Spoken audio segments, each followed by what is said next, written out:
organization statewide that's been advocating for sustainable agriculture and family farms for over 40 years, including here in Mendocino. So it's everything from on-the-ground programs with educational workshops and outreach and farm-to-market assistance for farms to policy advocacy, so helping farms get a voice in the political process when it comes to Sacramento and DC. Yeah. I just wanted to let you know. Oh, I got a clicker. All right, very fancy. You can only go forward, though. Make sure you want it. It's like life, right? All right. Britta mentioned that she does climate smart farming work, and we have a whole program at our organization that also works on climate smart farming. We've been advocating for things like the Healthy Soils Initiative and SWEEP, so we go into Sacramento and talk to our lawmakers to make sure that those resources are available to farmers and make sure that funding is there year after year. And that we grow that. In the case of the Healthy Soils Initiative, we got that funded up to $30 million this year. So we're really excited about those programs growing.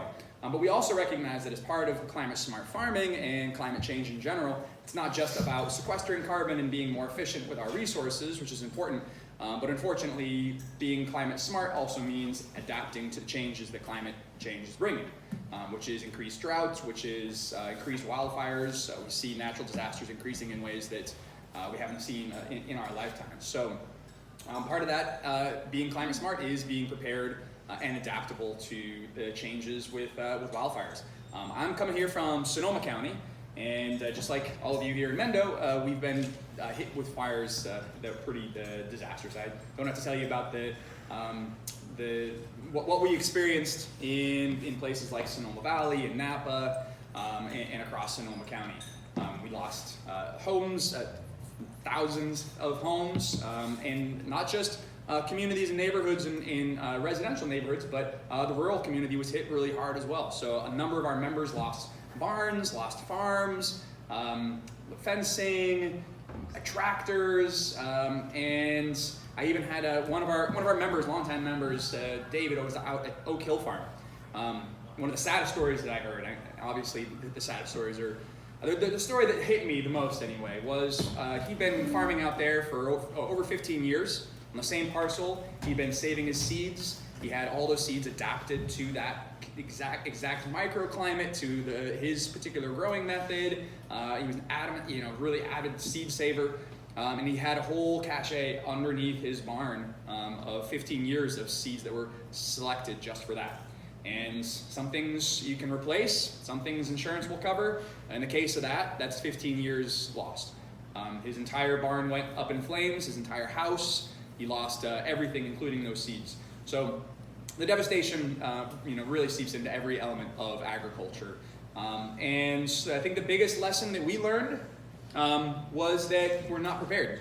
None of us were prepared. And there were things that none of us even knew what to expect. Questions we didn't know we should have been asking. One example is what happens, how do you get on, even if your farm isn't on fire, how do you get back onto your property to irrigate so that you don't lose everything that's in the ground?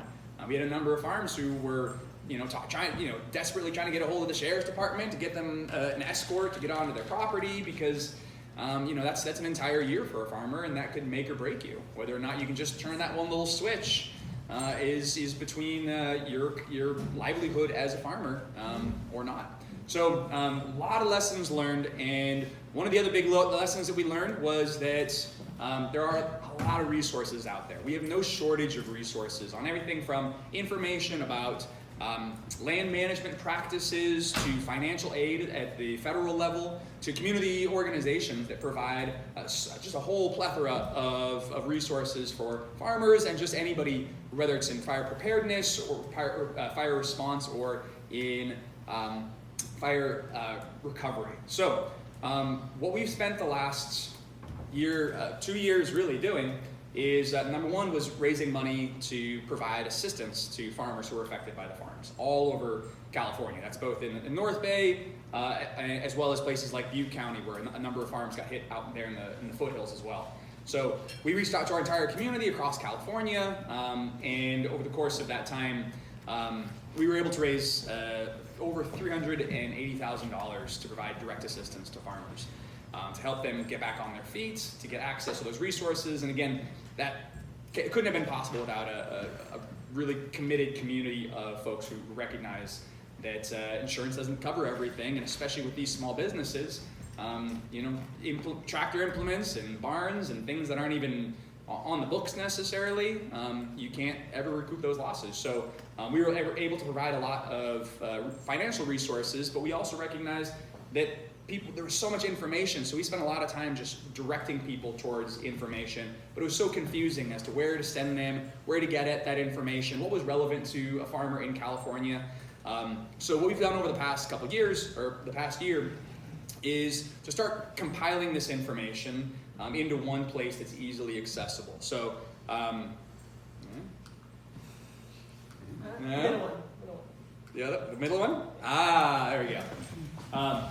So this is a website that we're about to launch in about a week, about a year's worth of work. But essentially, we've taken all the resources that we've got from UC Extension, for instance, from fire ecologists, from government aid assistance providers, to also just gathering farmer stories. We've gone out and interviewed farmers who've been affected by fires. In fact, just a few weeks ago, we went out to Yolo County, where we had the first big fire in California for this year, where, I don't know if you guys know Full Belly Farm, but they lost about 25 acres of wheat. And then David Keisel of Cape Mills, he's got another farm there. He lost a forklift, a tractor, a barn, and that was in like early June. So it's earlier and earlier. So we were able to go out there, interview him, talk to him about what he wished he had known, what he'd learned from that experience, and just hopefully those stories can help inform other farmers about what it's like to be in that position. So hopefully they're more prepared when it does hit. I'm looking forward to sharing this with you all. You'll all get like a link to this resource, but there's fire survivor stories. We're gonna have some podcasts coming out, as well as some really great photos we got from that, as well as land and ecosystem property management techniques. This is resources compiled specifically for California, but from experts all over the country. From protecting livestock resources, checklists. Guide to preparedness, a number of resources for financial aid. It's really amazing how many resources out there. It's just about knowing where to find them and what's relevant for you. So I'm excited to share this with you guys. Also, I want to put out to you all, I know there's some fire experts and folks who've been through fires in this room. So if you have resources, you have things that you think other farmers and ranchers should see, send them over. We'd love to add it to this resource database. We've got a lot of support from Buy Right Market and Rose Foundation. And we're also then taking all this information, and this coming winter we're going to be doing an online course for farmers in fire preparedness. We're going to be bringing in, I don't know if anybody's ever taken an online class, but it's actually pretty cool, the technology they have these days in terms of the information you're able to share, and even in rural connections. We did a workshop with them last winter, and it was really amazing. We had about 30 different farmers. That was on climate smart farming, and it was really interactive and really educational. Each time we brought in a different expert. So this winter we're going to be bringing in people to talk about land management practices, to fuel load reduction, financial aid, organizing your community, all sorts of things. So we'll have more information on that, but it's going to be taking place this winter, and hopefully you guys can enroll. It's going to be a free online course, and if you know other people who might be interested, send them our way. We'll have more information coming soon on that. And then, this is something for a little bit later tonight if you still have some time, but one thing that we learned during the fires in my neighborhood was that during that fire, what I felt like, the old switchboard operators where you're taking calls and you're just switching numbers and connecting people, I felt like that's what I was doing for 3 weeks on end.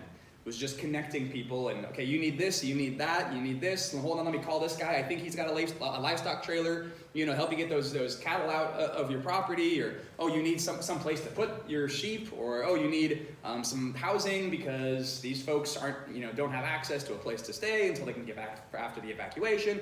And it was just this constant back and forth, very chaotic, but it came together and it was amazing what we were able to do. And this is all outside of the traditional FEMA and outside of the government coming in and setting up their camps and stuff like that. It's good that we have those evacuation centers. It's good we have, the Red Cross there to provide some medical assistance. But when it comes to a disaster, you really can't rely on sort of these hierarchical, centralized systems. It really has to be, who are your neighbors, especially in a place like Mendocino and in rural communities.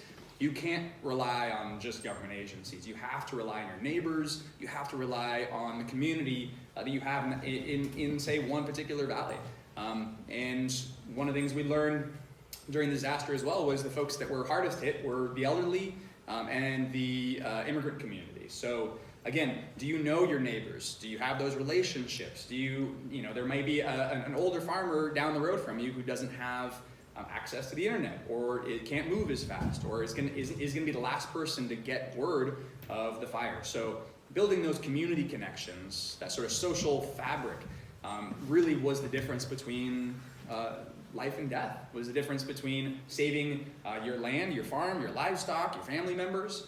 And so what we're encouraging folks to do now is when I think about what we did from a sort of community organizing perspective, what we could have done better, if we had known this in advance, is sort of a community inventory, right? If instead of having to call up people, especially in a more tight-knit community like this one here, is asking people in advance, what are the assets that you have in your community, whether they be skills or they be physical resources. Do you have whether it's a livestock trailer, a place to put people up in the case of evacuation, or it's a skill? Do you have medical skills? Do you, for instance, know somebody who has the ability to provide herbal remedies with the smoke that's in the air? I mean, there's some really great resources that we have right here in this community, but unless we know who they are, where they are, and how to get access to them, trying to figure that out while the fire is burning is not always the most efficient. So if you can do it before, I personally think it's gonna be a huge boon. So what the other part of what we've created is sort of this community inventory, sort of disaster preparedness. It's a really simple online document.